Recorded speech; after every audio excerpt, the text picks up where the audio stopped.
이 어려운 와중에 정말 오지에서 뜨거운 곳에서 추운 곳에서 선교하시는 선교사님들을 축복하셔서 하나님, 우리가 많은 것 돕지 못하지만 작은 예물로 함께 빵을 나누기를 원하오니 그들의 선교의 사역을 축복하여 주셔서 하나님, 그들이 받는 선교의 복을 이 선교에 동참하는, 기도에 동참하는 성도들도 함께 그 복을 받아 누릴 수 있도록 축복하여 주옵소서. 조정원금 주의 예물을 드리고 또한 여러 가지 모습으로 헌신하며 봉사하는 성도들의 삶을 축복하셔서 방송실에서, 재정부실에서, 또 반주로, 찬양으로, 교사로, 교회 청소로, 운전으로, 전도로, 기도로 여러 가지 모습으로 봉사하는 성도들을 불쌍히 여겨 주시고, 또한 코로나로 인해서 함께 예배하지 못하는 연약한 성도들을 축복하셔서 우리가 속히 하나님 주시는 은혜로 말미암아 함께 기뻐하며 예배할 수 있는 그날이 올 때까지 믿음으로 기도하며 인내하기를 소원하며 모든 성도들을 지켜주시고 축복해 주심을 믿사오며 감사하며 거룩하신 예수님의 이름으로 기도하옵나이다. 아멘.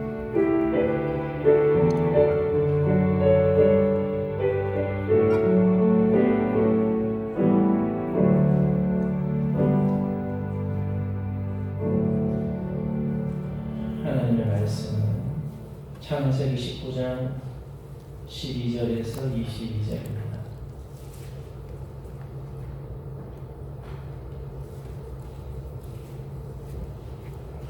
창세기 19장 12절에서 22절. 제가 먼저 여러분의 마지막 절은 함께 했습니다. 그 사람들이 롯에게 이르되 이외에 내게 속한 자가 또 있느냐?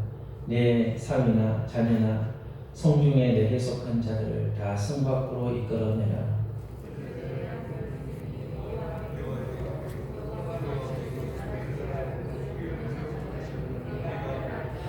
롯이 나가서 그 딸들과 결혼할 사위들에게 말하여 이르기를 여호와께서 이 성을 멸하실 터이니 너희는 일어나 이곳에서 떠나라 하되 그의 사위들은 농담으로 여겼더라.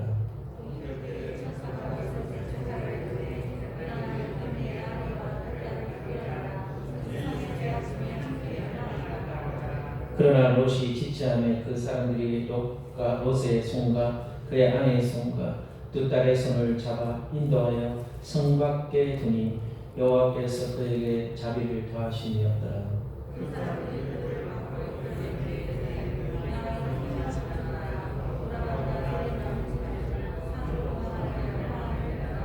롯이 그들에게 이르되 내 주여 그리 마옵소서.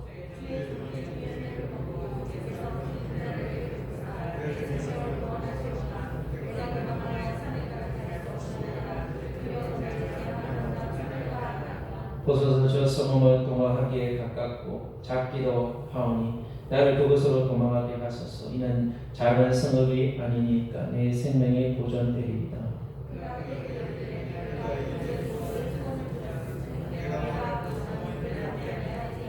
함께 있습니다.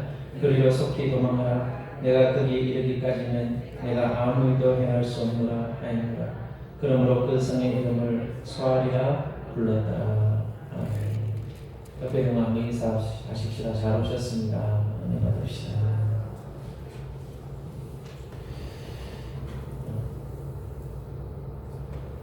한국교회 선교를 논의하는 지도자들이 모여서 선교 포럼을 하면서 한국교회가 건강한 교회가 되기 위해서 극복해야 될 문제가 있다는 것을 토론했습니다.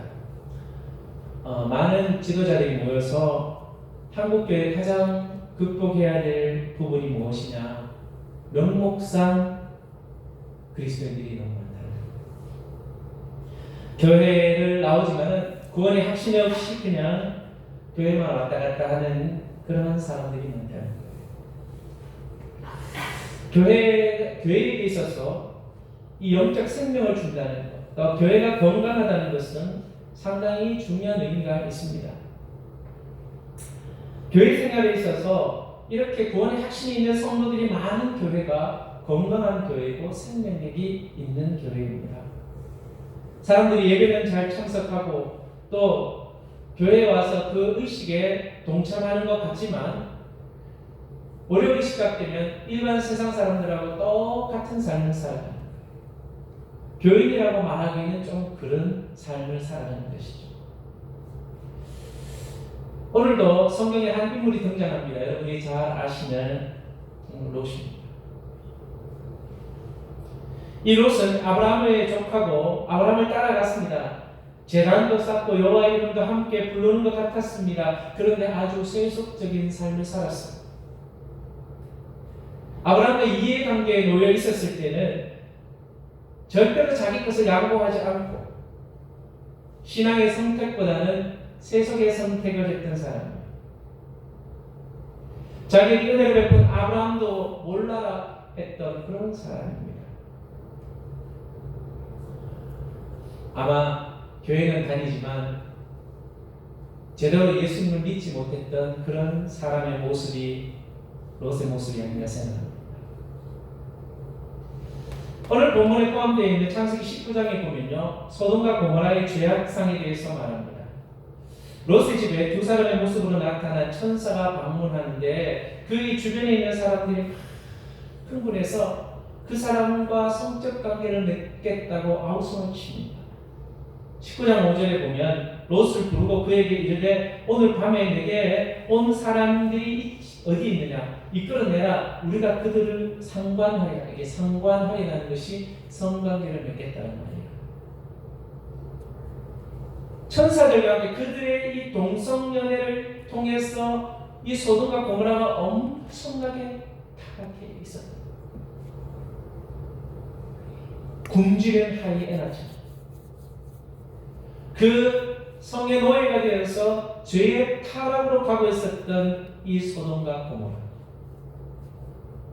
그런데 더 재미있는 것은 롯의 반응이에요. 8절에 보면 내게 남자를 가까이 하지 아니한 두 딸이 있노라. 청하는데 내가 그들을 너희에게 이끌어내리니 너희들의 좋을 대로 그들에게 행하고 이 사람들을 내 집에 들어왔은즉 이 사람들에게 아무 일도 저지르지 마라. 여러분, 아무리 성령을 대접하는 것도 중요하지만 자신의 딸은 그 세속의 행장으로 내놓고 성적 노예로 내놓을 수 있는 그런 정말 도덕성이 무너진 그런 삶을 지금 롯이 살고 있는 거예요. 하나님이 더 이상 이 소돔과 고모라의 죄악을 보시면서 가만히 두실 수 없다고 판단하시는 거예요. 이 소돔과 고모라는 심판할 수밖에 없다고 하나님이 그렇게 작정하셨어요. 그러나 심판을 작정하시고는 롯에게 하나님 기회를 주셨습니다. 그래서 롯에게 생명을 보존하도록 하셨습니다. 이것은 단순히 육체적 생명을 보존하는 것뿐만 아니라 그 길을 통해서 새로운 삶을 살아가고 새로운 인생을 살라는 하나님의 기대가 반영된 것입니다. 여러분, 교회 안에서도 수많은 롯의 후예와 같이 살아가는 사람들이 있습니다. 그렇다면 오늘 이 시대에 롯과 같은 삶을 살아가는 사람들에게 무엇이 필요합니까? 이름뿐인 교인들, 지극히 세속화를 벗어나지 못하는 교인들, 자신의 이익을 위해서 교회를 이리저리 옮겨다니는 그리스도인들, 편리하면 무엇이든지 다 포기할 수 있는 편리함을 쫓아서 살아가는 그러한 그리스도인들, 정말 구원의 확신을 가지고 하나님이 원하시는 그 믿음의 삶을 살아갈 수 있는 하나님의 사람이 되려면 우리는 오늘 본문을 통해서 그 답을 찾아볼 수 있게 되기를 축복합니다. 정말 진지한 믿음의 사람이 되기 위해서는 하나님의 말씀에 진지하게 반응할 수 있어야 합니다. 여러분, 어떨 때 우리는 진지한 모습으로 그렇게 살아갈 수 있습니다? 죽음 앞에 섰을 때, 내가 만약에 얼마 후에 죽게 된다면 여러분 정말 좀 진지한 모습이 되지 않겠습니까? 그러기 위해서 우리에게 필요한 것이 바로 종말론적인 신앙입니다. 그런데 이 종말론적 신앙을 조금 잘못 이해하는 사람이 있어요. 그래서 종말론적 신앙은 이 세상에 내가 파는 모든 삶을 다 그만두고 그냥 산속에 들어가서 기도 생활만 하고 살아야 된다는 생각을 할 수도 있다. 어제 JTBC에서 어떤 선교단체에 대해서 제가 말을 하지는 않겠습니다.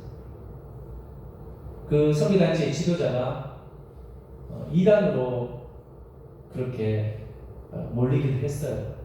종말론적인 그 마지막 이 종말론에 대해서 좀 잘못된 관념을 가지고 있더라고요. 그래서 이 코로나가 전 세계 코로나가 퍼진 것이 다 쇼를 하는 것이다.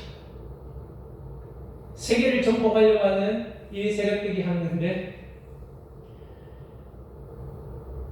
그 백신 주사를 맞으면 세계 사람의 모든 그 사람들이 지배를 받게 된다. 꼭 그 백신을 맞으면 666을 맞는 것처럼 좀 세대주의적 해석이죠.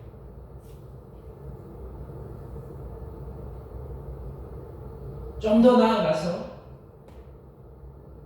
그래서 강력해서 대형 집회를 몇 박 며칠로 대형 집회를 했어요. 그래서 거기서 감염자들이 전 지역으로 다 퍼졌습니다. 물론 거기에서 다 퍼진 건 아닐 거예요. 하지만 저는 그걸 보면서 이 잘못된 종말론을 가진 신앙의 사상을 가진 사람이 물들어 버리면 이렇게 일반적이지 않을 수 있겠다. 여러분 백신 맞을 거예요? 안 맞을 거예요? 제가 맞으면 여러분 백신 맞으실 거예요? 제가 맞지 말으면 안 맞으실 거예요? 여러분이 알아서 결정하면 되는 거예요. 그 백신이 안전하다고 생각하면 맞으면 되는 거고 안전하지 않다고 생각하면 여러분이 안 맞으시면 되는 거예요. 그런데 그 백신을 맞는다고 거기 칩이 들어가가지고 666처럼 돼가지고 그 사람을 조종한다. 아직까지 그만큼 기술이 발달 안 됐습니다. 아직까지 그만한 기술이 없이 그 액체가 몸에 들어가서 칩이 박혀가지고 그 사람을 세계에서 컨트롤하는. 여러분 사실 그거보다도 확률이 더 많은 건 핸드폰이에요. 벌써 핸드폰 들고 다니면 그 사람 신상이 다 틀려요. 핸드폰으로 위치 파악 다 되고 어디 있는지 벌써 다 파악이 됩니다. 그 백신이 맞는다고 이야기 안 하겠습니다. 제가 좀 흥분해가지고.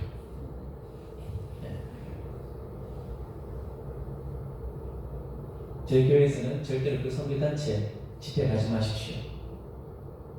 인터컵입니다. 인터컵. 가지 마십시오. 혹시나 누가 거기에 가려고 하면은 가지 못하도록 해주시면 좋겠어요. 제가 나중에 녹화하고 있는데 이건 편집을 할 겁니다. 혹시나 그쪽에서 또 이렇게 법적인 대화를 할 수도 있기 때문에.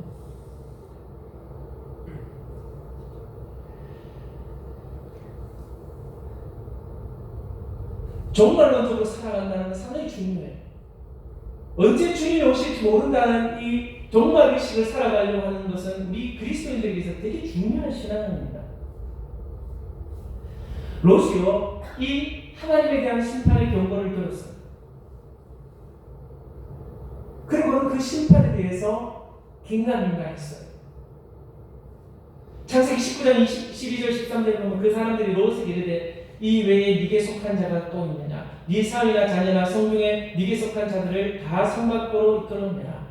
그들에 대한 부르짖음이 여호와 앞에 크므로 여호와께서 이것을 멸하시려고 우리를 보내셨나니 우리가 멸하리라. 하나님의 심판의 메시지를 받았습니다. 그래서 롯이 어떻게 했습니까? 14절에 롯이 나가서 그 딸들과 결혼할 사위들에게 말하 이르기를 여호와께서 이 성을 멸하실 터이니 너희는 일어나 이곳에서 떠나라 하되 그의 사위들은 농담으로 여겼다. 롯은 그것을 듣고 하나님의 심판의 메시지라는 것을 믿었다. 그런데 그 가족들은 이 사위들은 전달하니까 농담을 뭐 자녀들은 될 사람처럼 농담을 하고 그러세요. 여러분 하나님의 심판의 메시지를요 농담으로 들었어요.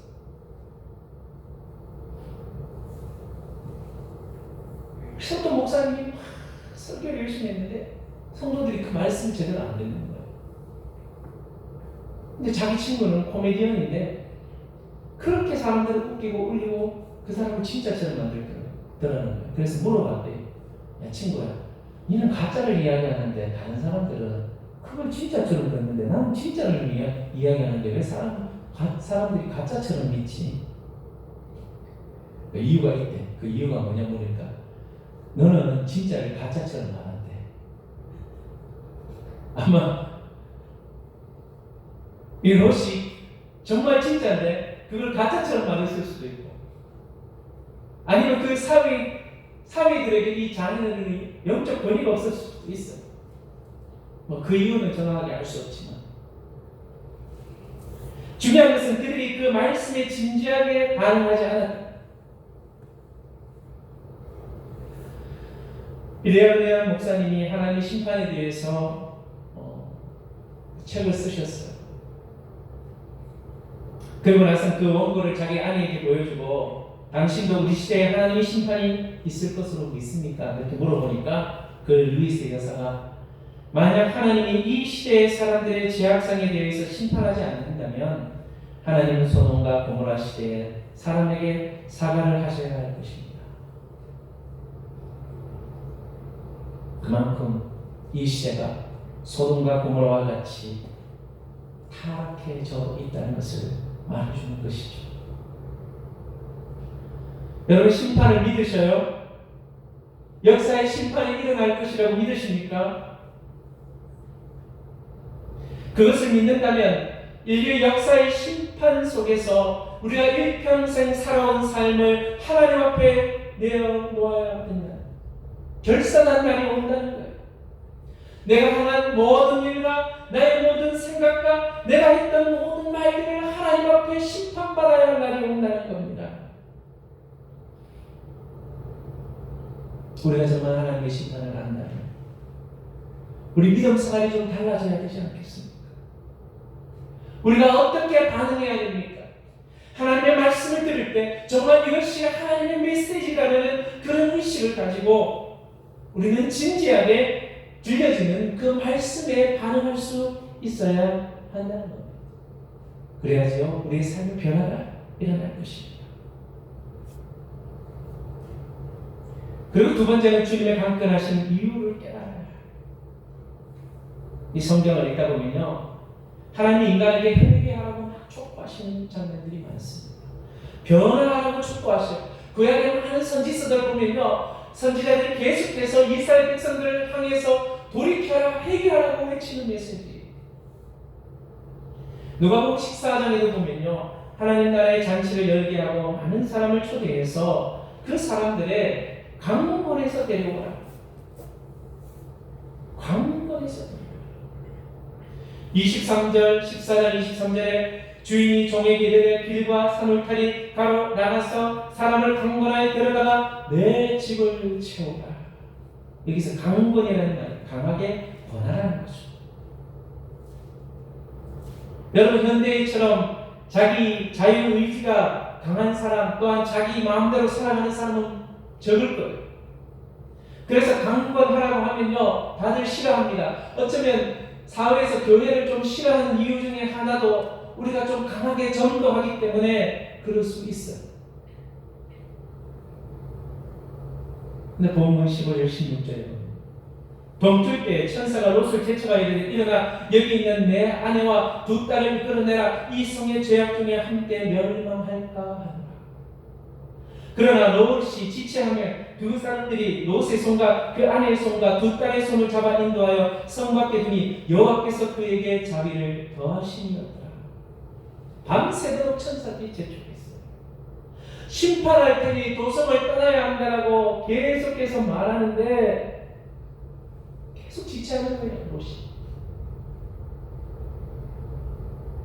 근데 보니까 두 딸의 손을 잡아 롯의 손을 잡고 두 딸의 손을 잡아서 천사들이 이끌고 가요. 여호와께서 그에게 자비를 더하시니라. 여러분 하나님이 강권하신다는 것은 자비를 더해 주신다는 거예요. 여러분 우리가 예수 믿을 때 누군가의 그런 강한 권함을 받고 교회를 갔을 수 있어요. 저는 고등학교 때 음악 선생님의 전도를 받고 교회를 나갔어요. 사람들이 그렇게 말합니다. 예수 믿는 너희들은 똑바로 잘하지 나보고 예수 믿으라고 이렇게 귀찮게 하고 강하게 강권하느라고 그렇게 말해요. 특히 요즘 코로나 시대에 전도하는 것, 기존의 성도도 교회 나오는 거 어려운데 여러분 전도하는 게 얼마나 힘듭니까? 요즘 전도에 교회 가자 그러면요, 아이 예수 믿는 사람들 비정상적이라고 그렇게 말해요. 여러분, 이러한 상황에서 우리가 어떻게 그들을 강권하겠습니까? 그들에게 회개하라고 변화하라고 말하기 전에 먼저 내 자신이 회개하고 변화해야 하는 것이죠. 하나님 지금도 우리를 강권하시는 하나님의 숨은 사랑으로 교회를 향해서 저는 계속해서 기도하면서 고민해요. 하나님이 이 코로나를 통해서 교회에게 주는 메시지가 무엇인가? 하나님 지금 강권하시는 너희들이 지금 제대로 회개하고 돌이켜서 하나님의 길을 가라는 거 바로 살아가는 거예요. 그리고 또한 너희들이 해야 될 그 사명을, 교회의 사명을 바로 감당하라는 하나님의 메시지가 있다고 저는 그렇게 생각합니다. 하나님이 사랑하시기 때문에, 하나님이 사랑하시기 때문에 교회에 향해서 어떤 면에서 보면 사람들이 그렇게 생각할 수 있을 거예요. 이것은 누구의 공작이다. 물론 그럴 수 있어요. 물론 교회 예배를 방해하는 것은 사탄의 세력일 수 있습니다. 그러나 그것을 허락하시는 분도 하나님이시죠. 하나님 왜 그것을 허락하셨을까? 우리는 그 문제 앞에 심각하게 반응하면서 지금 교회를 향해서 하나님이 강권하시는 것이 무엇인가, 여러분 개인의 삶에서 하나님이 여러분에게 강권하시는 것이 무엇인가를 우리는 깨달아야 하는 것입니다. 어쩌면 이 사회 속에서 롯과 같이 우리도 세속화 되어가면서 더 이상 세상에서 소금과 빛의 역할을 하지 못하기 때문에 하나님은 우리를 강권하시면서 너희 교회들이 정신을 차리고 있어야 된다고 지금 흔드시는 거예요. 너희들이 모여서 큰 교회를 자랑하면서 많은 숫자가 모였다고 자랑하면서 그냥 세상적인 방법처럼 살아가는 그리스도인만 양산에는 교회를 향해서 다시 한번 주님이 지금 우리를 향해 강권하고 계시는 거예요. 야, 너희들 똑바로 정신 차려. 교인들 많다고 그게 다 그리스도인이 아니야. 여러분, 저는 이 코로나를 통해서 정말 진짜 그리스도인들과 그리스도인이 아닌 사람들이 명확하게 구분되었다고 생각해요.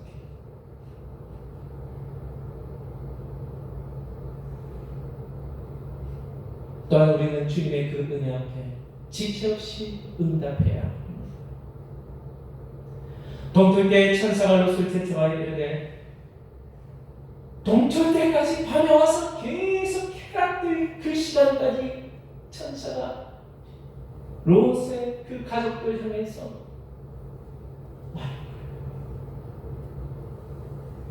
여러분, 롯과 그 가족도 이해는 갑니다. 갑자기 뜬금없이 사람들이 와서 이 하나님이 심판하니까 망하니까 너희들 빨리 떠나라고 말하니까 여러분 그 삶의 터전을 떠난다는 것이 쉽지 않았을 거예요. 아마 어쩌면 좀 불쾌했을 수도 있어요.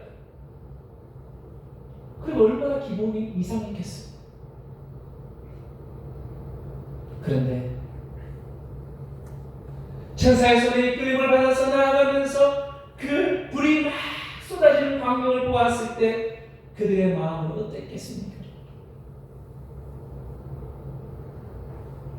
만약 그 사람들이 강권하지 않았다면 그들은 그 불구덩이에 사무쳐 타서 사라져버렸습니다.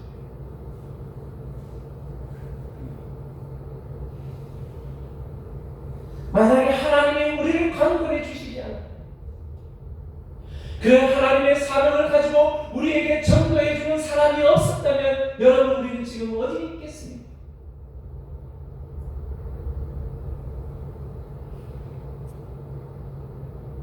마지막 심판 때 어떤 분이 그럴 거예요. 지사님, 권사님, 장로님, 그때 왜 저를 좀 더 강권해서 믿음 생활할 수 있도록 해주지 않으셨어요? 왜 그때 좀 더 저를 강하게 예수 믿으라고 그렇게 말해주지 않았어요? 라고 후회하는 사람들이 많을 겁니다. 여러분 그때 뭐라고 말씀하시겠어요? 우리는 인생의 결정을 하면서 서두르지 말아야 합니다. 신중하게 해야 돼요. 그런데 여러분 그 결정에서 서둘러야 할 결정들이 있는데 그것이 무엇이냐 하면 바로 이 영적인 결정입니다. 회개할까 말까, 예수 믿을까 말까, 그것을 오래 고민하면 안 됩니다. 바로 결단해야 돼요. 왜요? 내일 무슨 일이 일어날지 모릅니다. 사람에게 무슨 일이 일어날지 모릅니다. 잠언서 27장 1절에 너는 내일 일을 자랑하지 말라. 하루 동안 무슨 일이 일어났는지 네가 알 수 없습니다.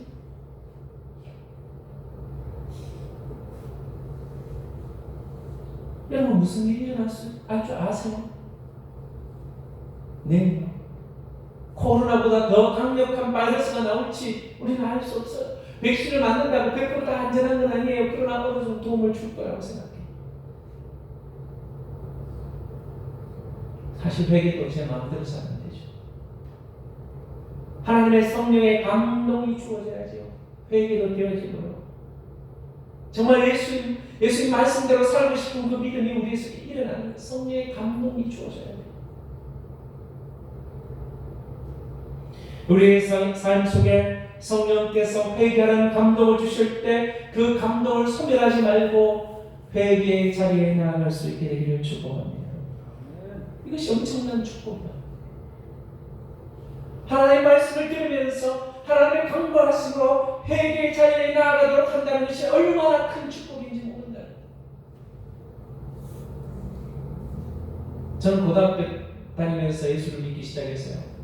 제 기억이 나는 몇 명의 사람들이 있어요. 제가 전도했던 사람이 있어요. 서울에 있는 제 친구입니다.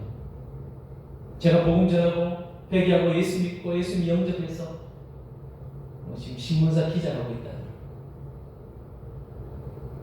그리고 또 제가 평택에서 사역을 할 때 오늘내를 하시는 분이었어요. 저보고 어떤 성도님이 와달라는 거예요. 그래서 그분한테 가서 복음을 증거하고 예수 믿게 하고 회개하고 나서 며칠 뒤에 소천하셨어요.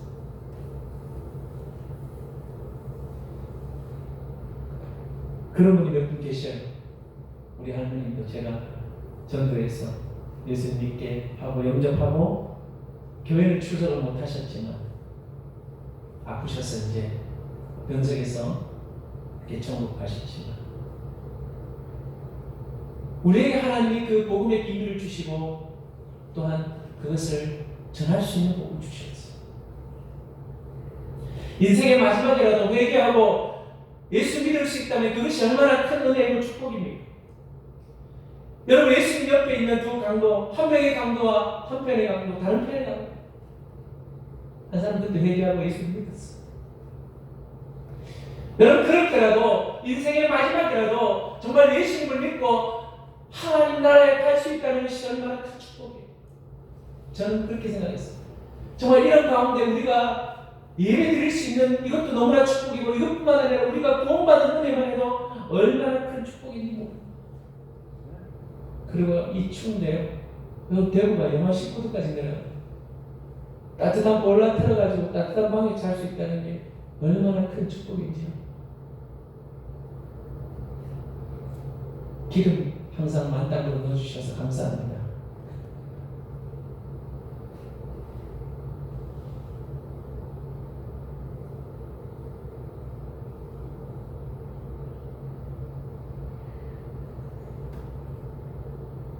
누군가 나를 위해서 희생해줬기 때문에 바로 예수 그리스도의 그 희생이 있었기 때문에 우리는 그 은혜의 삶을 누릴 수가 있는 것입니다.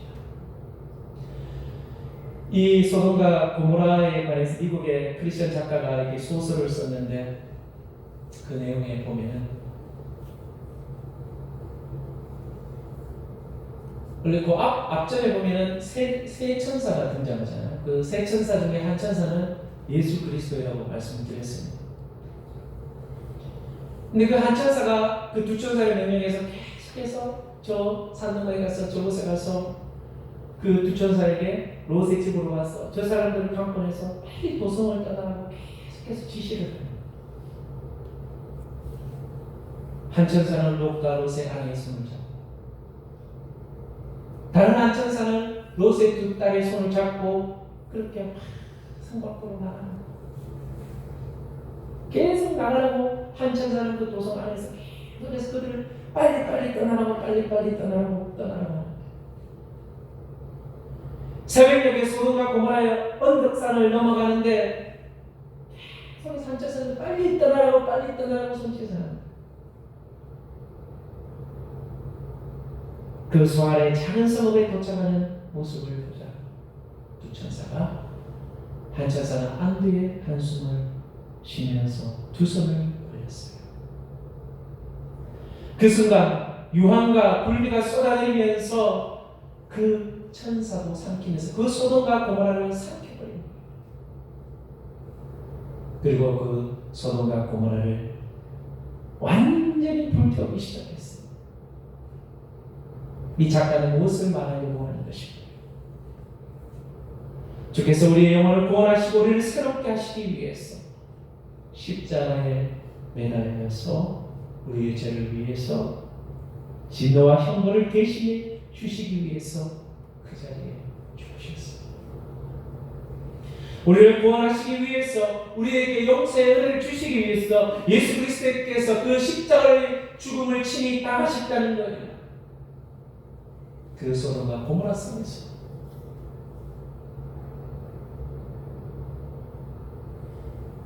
우리의 죄와 허물을 담당하시고 나 대신 피를 흘려서 돌아가신 예수 그리스도 그 주님을 나의 주님으로 고백하고 순종의 길로 걸어갈 수 있게 되기를 바랍니다.